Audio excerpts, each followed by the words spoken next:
আমরা ছোটবেলা থেকেই শিখে আসছি, ভালো করে পড়াশোনা করো, ভালো একটা জব নাও, তারপর জীবন নিরাপদ। এই নিরাপত্তাই আমাদের জীবনকে সবচেয়ে বেশি সীমাবদ্ধ করে দেয়। বেতন আপনাকে বাঁচিয়ে রাখে, কিন্তু বড় করে তুলে না। একটি নির্দিষ্ট অঙ্কের টাকা প্রতি মাসে হাতে এলে আমরা ধীরে ধীরে অভ্যস্ত হয়ে যাই। আমাদের চাওয়া পাওয়া, স্বপ্ন, এমনকি সাহস, সবকিছু এই বেতনের সীমার মধ্যে বন্দী হয়ে পড়ে।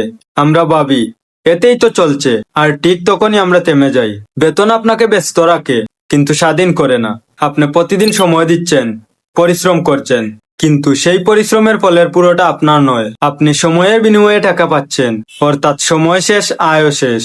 এভাবে জীবন কাটাতে কাটাতে এক সময় বুঝতে পারবেন আপনি আসলে নিজের জন্য নয়, অন্য কারো স্বপ্ন পূরণের জন্য কাজ করে গেছেন। সত্যিকারের সম্পদ আসে চিন্তা থেকে, ঝুঁকি থেকে, উদ্যোগ থেকে।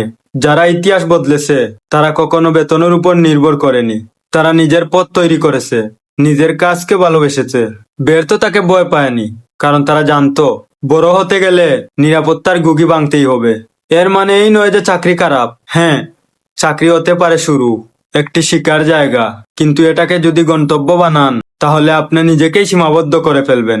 বেতন যেন আপনার স্বপ্নের সীমা না হয়, বরং আপনার স্বপ্ন হোক বেতনের চেয়ে বড়। নিজেকে প্রশ্ন করুন, আমি কি শুধু বেঁচে থাকার জন্য কাজ করছি, নাকি নিজের জীবন গড়ার জন্য? সময় এসেছে চিন্তা বদলানোর। বেতনের নিরাপত্তা নয়, নিজের ক্ষমতার উপর বিশ্বাস রাখুন। নতুন কিছু শেখার চেষ্টা করুন, নিজের দক্ষতা বাড়ান, নিজের পথ খুঁজে নিন। কারণ যারা নিজের জন্য কাজ করতে শিখে তারাই একদিন অন্যদের জন্য পথ তৈরি করে। মনে রাখবেন, বেতন আপনাকে টিকিয়ে রাখবে, কিন্তু স্বাধীনতা ও সমৃদ্ধি আনবে আপনার সাহস, আপনার উদ্যোগ আর আপনার স্বপ্ন।